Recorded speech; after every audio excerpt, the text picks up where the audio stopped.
بسم اللہ الرحمن الرحیم۔ السلام علیکم ناظرین اکرام، نبی کریم صلی اللہ علیہ وآلہ وسلم نے 2 جملوں میں ہمارے لیے ساری طب جمع کر دی ہے۔ اگر ہم اس پر صدق دل سے عمل کریں تو ہماری ساری بیماریوں کا علاج ممکن ہے۔ آپ صلی اللہ علیہ وآلہ وسلم نے فرمایا، معدہ بیماری کا گھر ہے اور پرہیز ہر دوا کی بنیاد ہے۔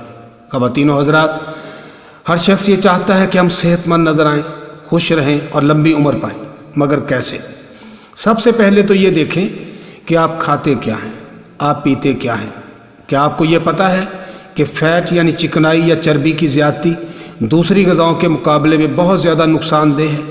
ناظرین کرام، جسم کے نچلے حصے میں جو چکنائی جمع ہوتی ہے اسے لوئر باڈی فیٹ کہا جاتا ہے، اور یہ عموماً کولوں اور رانوں میں جمع ہوتی ہے۔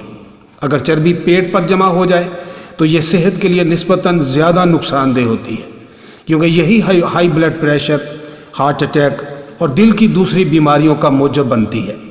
مرغن غذائیں، فاسٹ فوڈز، ڈبہ بند غذائیں اور پرکشش پیکنگ میں بیکری آئٹمز یا سویٹس اور بیکرز کی دکانوں پر ملنے والی چیزیں، مٹھائیاں، اسنیکس اور سافٹ ڈرنکس یعنی 7 اپ، کوکا کولا اور انرجی ڈرنکس وغیرہ ہمارے لیے خاموش قاتل کا کردار ادا کر رہے ہیں، جنہیں ہم خون پسینے کی کمائی سے خرید کر خود اپنے اوپر مسلط کرتے ہیں۔ انہی کی وجہ سے ہمارا وزن بڑھتا ہے اور ہمارے جسم میں چربی کی مقدار میں اضافہ ہوتا ہے۔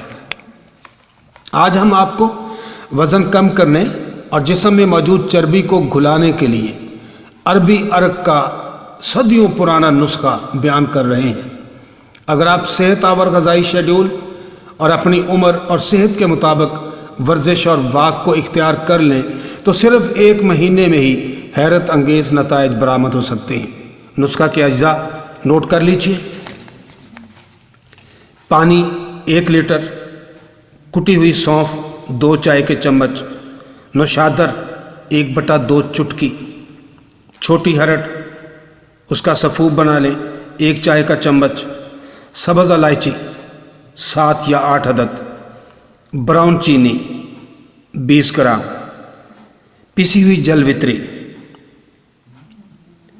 1/4 چائے کا چمچ، دار چینی 1 ٹکڑا، بڑی الائچی اس کا سفوف بنا لیں 2 چائے کے چمچ، پودینہ خشک اگر ہو تو 2 کھانے کے چمچ یا پھر 1 گٹی۔ ان سب چیزوں کو پانی میں پکا کر ٹھنڈا کر لیں اور فریج میں رکھ دیں۔ روزانہ 1 گلاس پی لیں۔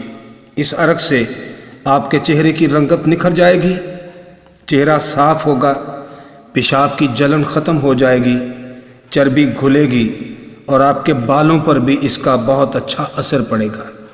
وآخر دعوانا ان الحمد للہ رب العالمین۔